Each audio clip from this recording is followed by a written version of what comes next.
Kayong mga lalaki, akala nyo pag nambababae kayo, nasasaktan nyo lang kami. Makikipagtsuktsakan kayo tapos ini-expect nyo, iiyak lang kami. Itutulog ang sakit tapos pagising okay na. Yun ang pangarap namin. Sana nga ganun lang kadali yun. Kaso hindi. Walang tigil ang takbo ng utang namin. Pinipilit sagutin ng maraming tanong. Bakit niya kaya nagawa yun? Am I not enough? May kulang ba sa akin? May mali ba sa akin?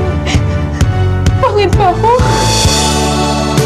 Pangit ba ang katawan ko? Kapalit-palit ba ako? Then why?